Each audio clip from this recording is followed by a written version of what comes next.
And welcome to Day 3 highlights from Henley Royal Regatta. On voting day, rowing fans elected to flock to the riverbanks to enjoy an 86-race schedule. They didn't have to wait long for the excitement to start because there was a cracker in just the third race of the day in the Thames Challenge Cup. This is Thames Rowing Club B against the Germans nearest to the camera. You can hear the power as they scurry off the start pontoons and past Temple Island on their right and head down the 2,112-metre course towards the town centre and towards the bridge, which you can just about make out in the distance, all the way down, just over 2 kilometres down, and an early start on the Buck station as well, but this is a very tight start. There's not much to call between the Germans and Thames Rowing Club B here. My goodness me, the numbers that are predicted to be in tomorrow and on Saturday, yeah, it's unreal. It's going to be 2 big days. Yeah, they are clearly the standout days, aren't they? Well, it's obviously Sunday from a rowing perspective, but in terms of the social side, the Friday and the Saturday are fast becoming big days. Right, let's watch the end of this race then, because it's the Berkshire station where the action's happening here. Thames Rowing Club have done a good job on the Germans. Munchener struggling to keep a pace. Not a particularly convincing lead. It was a tight finish, wasn't it? They didn't dominate as much as they promised to early on, Thames Rowing Club, but Munchener staying in touch all the way down the course. A 3/4 of a length win. Introduced in 2021, the Ireland Challenge Cup is the women's student 8s event and has fast university crews from all over the world here to compete. But it also has some of the best domestic student rowers, like these superb all-British clashes in this morning's session. The Ireland Challenge Cup next, race number 12 on day 3 on the card here. And away they go, student women's 8s. Oxford Brookes, the current holders of this, but we'll watch Oxford University on the Buck station and Edinburgh University on the Berkshire station. So these crews will not have raced each other. Oxford have not been out racing competitively since the bow race, and it's a mixture of their blue boat and their second crew, Osiris. And straight away the crews are level. Really good start to the race. Maybe Edinburgh slightly ahead, so we'll see what these crews are made of. Quarter of a length, maybe half a length lead for Oxford University, but this has got the makings of a really terrific race. Yeah, just a little bit more vigour and energy in the Oxford University boat in the first half of this race, but it's way too early to call this one.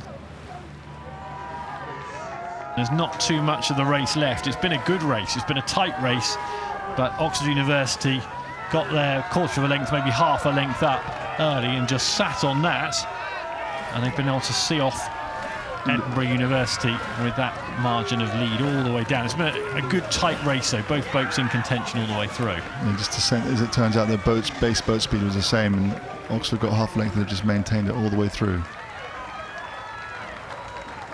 In front of stewards, it is a good tight finish to the race, but Oxford University survive the Ireland Challenge Cup heat. It was a tough one against Edinburgh University A. Through go Oxford University to the next round of the Ireland Challenge Cup.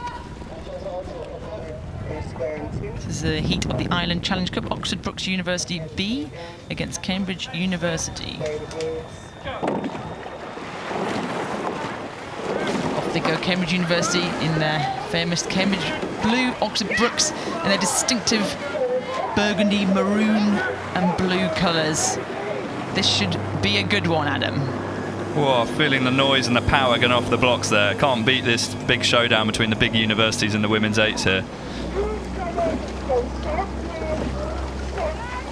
And pretty neck and neck as we come to the end of the island. The crews have raced the first 200 metres or so, and they can hear each other. They can pretty much smell each other next to each other. You want to keep your hand in the fire and push on now, don't you, to the barrier? And they're charging. Cambridge look quite neat there. A little bit of a steering correction. They're getting put under huge pressure from Oxford Brookes. Are they going to hold on? They've got 150 metres to go. Yeah, it just looks like Brookes are just gripping up to the water a little bit better, aren't they? And they are making a bit of a charge down. But look at that class, that boat race program, that intense year these rowers have had looks to be paying off as they charge towards our finish line. They're keeping their heads up, they're keeping it neat, and they are really absorbing all of this energy that Oxford Brookes are throwing at them, and they're going to cross that line. Great race, 3/4 of a length I'd call it, just to Brookes. They threw everything at it, but Cambridge had answers. The Island Challenge Cup worth keeping an eye on. Now, 7 elite events got their competition underway on day 3, including the women's coxless fours, where Upper Thames took on Oxford Brookes in the Town Challenge Cup. Upper Thames Rowing Club on the Berkshire station and Oxford Brookes University on the Buck station. Should be pretty even contest this on paper. See if it translates into a good battle down the water. A bit of steering issue straight away from Oxford Brookes moving over towards the Upper Thames crew. Yeah, on the Buck station they've gone way across, haven't they? And those blades really close to contacting. The umpires beady eye on the action, seeing what's happening there. Oxford Brookes University correcting back on the Buck side safely. Very level though as they come away from Temple Island. Yeah, and Upper Thames half a length quite quickly, maybe even taking advantage of that steering with Brookes, but now Brookes still keeping the stroke rate high and really attacking to try and get back on terms. They're not going to let this go without a fight. On the Berkshire side of the water, just a lead for Upper Thames. Maybe half a length at this stage. Being shown the flag. The umpire there telling them to get back onto their side of the water, the Brookes boat, which they've duly done in front of stewards. And Upper Thames have come back to half a length. Race. Upper Thames have left it late, but having a dart, trying to get back level or in front of Oxford Brookes on the left-hand side of your picture. This is going to be close, half a length or so. Upper Thames really trying to make a charge to come back here. Digging deep. Upper Thames with the last few strokes. They won't catch Oxford Brookes University, but they gave that a really good go. They emptied the tank there in front of stewards, and we're not far down as they go over the finish line in the Town Challenge Cup. Oxford Brookes University beating Upper Thames Rowing Club, but it was a tight finish. Cracking racing to start the day. Now, there are countless people behind the scenes that make Henley such a special event for fans and competitors. Let's take a closer look at a familiar face for those in the boat tents. I'm John Hooper. My occupation is oil painter. I work for Hudson and Concept. I work with the American crews, clubs from all over the world basically. I've always been involved with rowing since I was probably 10, 12 years old. I was involved in the building trade, painter and decorator, paper hanger, so to me it's just natural. What I have to do basically, if they're new oars, I have to sand them all down and then neutralise them with white spirit because to kill the chemical that's in the ore. The colours obviously whatever the university, college, club is, you know, it relates to their history basically. I've been working on boats and everything with the regatta since I've been about 14 years of age.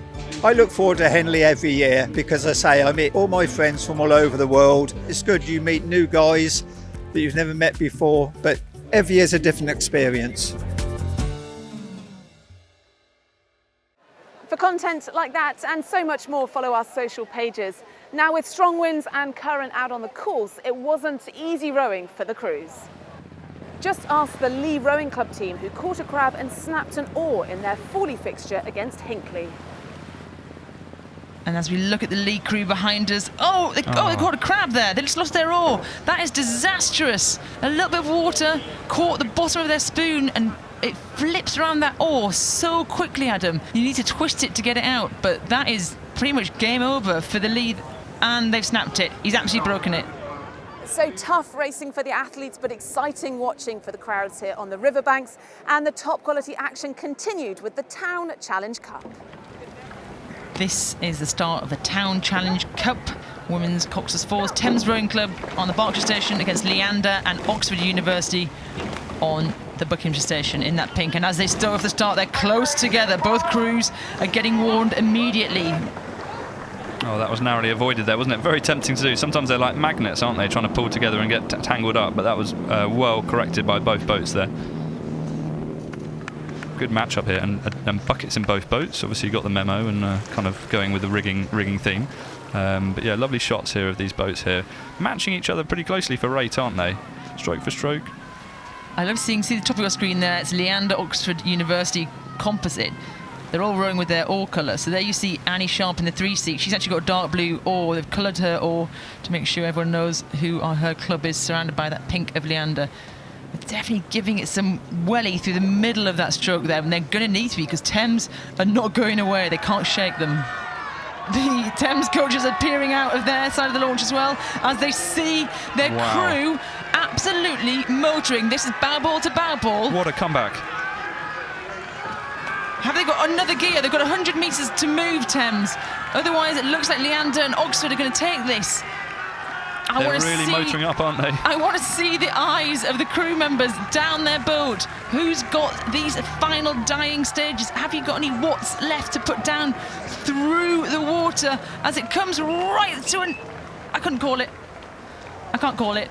That is so close, isn't it? I mean, that was really, really well built up in that closing stages by Thames, who found that extra gear early on. Whether they just got there in the end, we'll see. The Gwyn's wearing the white flag, so that's a clear race. But what was the finish verdict? No that was objections. tight. Both boats are flat out here, aren't they? We've just had a confirmation.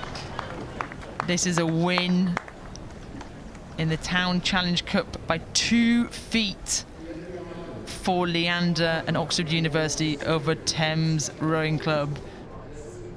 I mean, we knew we wanted to be like up from the beginning and just like take that advantage and put pressure on the crew that we were racing, and we definitely had that, and I think we had it pretty well under control for a lot of the race. The headwind was pretty brutal, but it was good, and then, you know, tough last 100 meters, but you know, it's been we've had a couple of days of practice together, but we nailed it.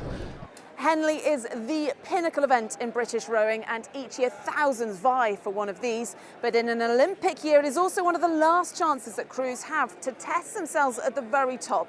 And here to tell us a little more is Henley Royal Regatta Chairman Sir Steve Redgrave. Obviously, it being an Olympic year is always very special for the athletes. We don't have that many Olympians here that will be racing in Paris. We have 6 boats that are racing. One of them has got a gold medal chance, which is quite fun from our point of view. Rowing's pretty similar of whatever discipline and level that you're at. It's a muscular endurance event. You've got to be big and strong. You've got to have that leverage. So the taller you are, the further you can row each stroke, which you're moving your boat that a little bit more. So even in the weight categories is that you have very tall athletes. The endurance element of it is that you've got to have the strength to get the boat up and running, but once it's moving, it's about keeping it moving. And racing here, which is slightly longer than international course and upstream, is that your endurance level's got to be tip top.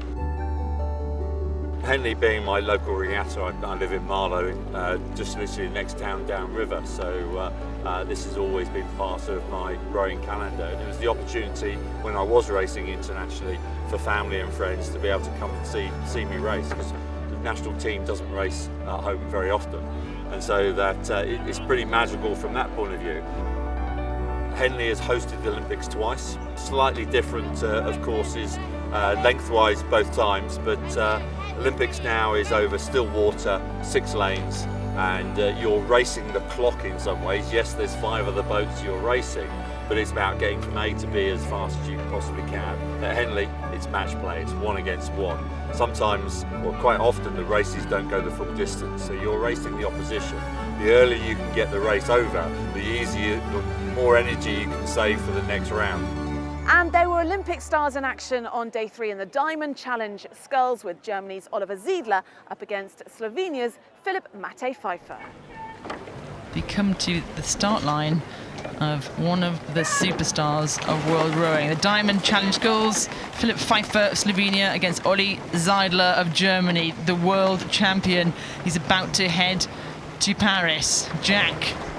Now, I've been working this morning in the office watching the racing, and I'm so excited for this one. 3.5 weeks out from the Olympic Games, and you would definitely have Olli Ziedler as the favourite for the regatta.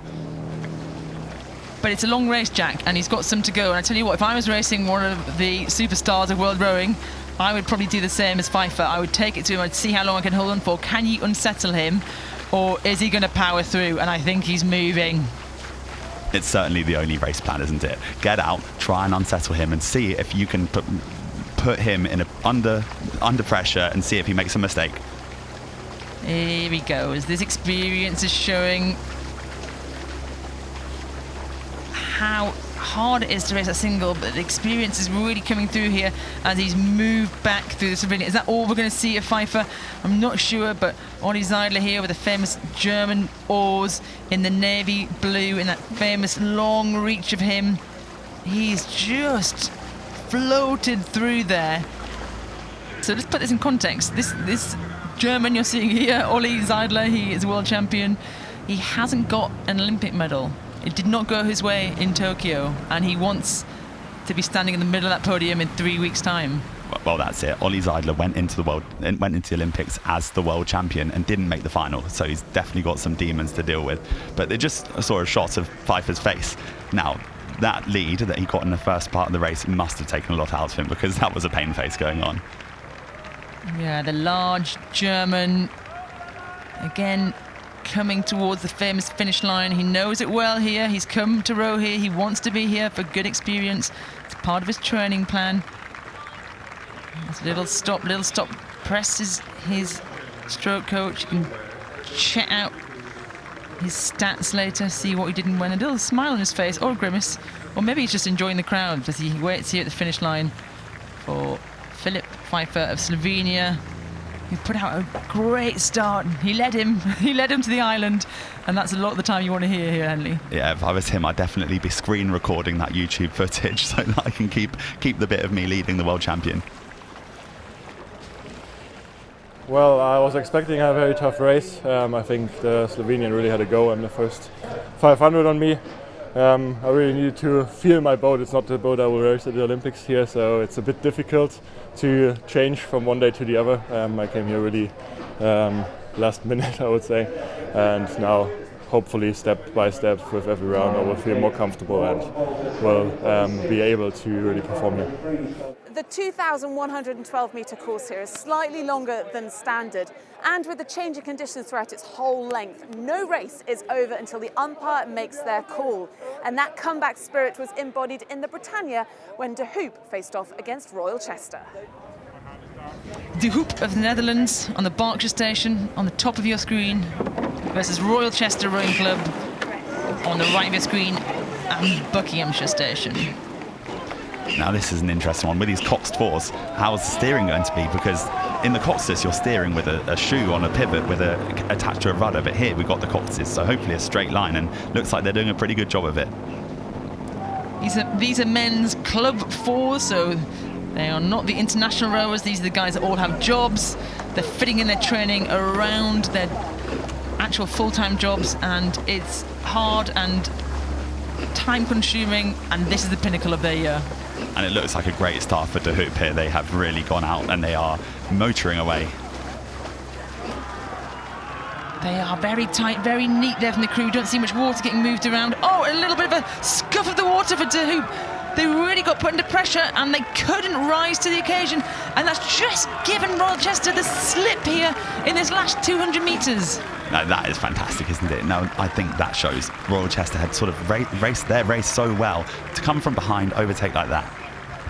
Well, in sport, we see it played out in Wimbledon at the Euros right now, and you're seeing it right here at Henley Royal Regatta. The Royal Chester crew were behind, and they stuck in this race, and they put the De Hoop crew from the Netherlands under so much pressure that it drew a mistake out of them, and you can hear those screams. Look at what it means, as it's a win in the Britannia Challenge Cup for Royal Chester Rowing Club over De Hoop of the Netherlands. Royal Chester there coming back to win a spot in the next stage of the Britannia, and the afternoon brought more top-class rowing. In the 40 Challenge Cup, there was a humdinger between Greater Marlow and an American crew from Los Gatos. I want to see this shot on the side as they come hurtling towards us. I think Los Gatos have just about got it, but if Greater Marlow School got anything left in the tank, it's going to be another photo finish for us. Wow. Oh. Wow. Right, I'm not calling that. That was on the surge, and it's another photo finish. You guys are keeping my heart rate up here in the commentary box. Los Gatos have been given it by 1 foot in the Forley Challenge Cup over Greater Marlow School. What a race. Leander Club B and Hamburger und Germania and Lübecker battled it out in the Princess Grace. So they are attacking in that Leander crew. They're getting more and more with each stroke. Their tails are up. They can feel it. They can sense it. Their race plan has worked for them, and it feels that they are creeping ahead. So now the questions for the Germans are, you know, we want to be in LA. We want to be in Los Angeles in 2028. We've got to do some tough stuff to get there. Can we do something today at Henley Royal Regatta that will help us on our Olympic pathway? Can we find something? Can we pull something together? But it's a dominant crew from Leander coming up past the progress board. Confidence is the word used earlier, and you've absolutely nailed it. This is a strong, punchy, confident crew. So Ross Hunter will be very, very pleased as Leander Club B approach the line and cross, winning this heat of the Princess Grace Challenge Cup and beating Ruder Hamburger and Germania Ruder Club und Lübecker Ruder Gesellschaften 1885. And impressive performances continued across the afternoon with a couple of barnstormers. And so we are up at the start for the last race before the tea interval, and it is a heat of the Island Challenge Cup, Student Women's 8s. We have a Dutch crew on the left of your screens and Edinburgh University B on the right of your screens, and they are off fighting their way, ready to try and see who can pop out of the island first. And Patrick Moody coxing the Edinburgh 8 has got this absolutely spot on, straight as a die off the start. Love to see that great steering from the Edinburgh crew. And pretty punchy coming out of the island here as well. So Edinburgh University know they have to really put it in early on to challenge the Algemene Amsterdamse Studentenvereniging Sculls from the Netherlands. Part of a big Dutch entry here, and we're delighted to have them as part of this, and welcome to all of those viewers who are watching us in Amsterdam and beyond. Delighted to have you here. My goodness, this is a race. Look at this. This is what you want to see. If you're a B crew and you've got to put a statement out to try and win the race, this is how you go about it. It's time to take the race to your opposition. They got off the start really nicely with that line, and they've kept that high pace, which I love to see. If I'm in the Dutch crew, it's now or never. You've got the last 20, 30 strokes of the race, kitchen sink time. Got to bring up the rate, bring up the power as much as you can to try and hurtle that hull forward. Otherwise, it's race over for you. Patrick Moody is going to be so confident about what they've done to this position, to be with clear water over their opponents. A really impressive, gutsy row that is going to see Edinburgh University B win this heat of the Island Challenge Cup. The arms go up. They are delighted to beat the very feisty, strong, but ultimately not quite fast enough crew from Sculls in the Netherlands. Red and yellow for the Tideway Scullers. They are on the Bucks side of the course, the right-hand side. And you've got this powerful Leander Club with the Cerise Blades. They are on the left-hand side of the course, the Berkshire station. Decent match-up, this race. I would say Leander are in front of Tideway Scullers, maybe not on that shot. Scullers hanging on. This is a long course, isn't it? And if you're a Scullers supporter, you will be desperate on the edge of your seat, because Henley takes a long, long time. It's not 2,000 metres. It's, oh, disaster! They are going to lose the race because of that crab. Leander will come through. Akil. Wow, I can't believe that. They were sitting there, and right now you can see Leander coming through, and they are going to move through. Oh no, it looks like the Scullers are moving back. They've found a way to put a big move on. Can they do it? Oh, this will be a sensational finish. They're going to prove me absolutely wrong. Where did they find that sprint? It's Scullers on the left. It's Leander on the right. It's neck and neck. It's level. We're coming up to the finish line. Oh, my goodness, I can't split them. We'll have to wait for the photo finish. Leander win by 1 foot. Oh my goodness, that crab cost Sculls the race.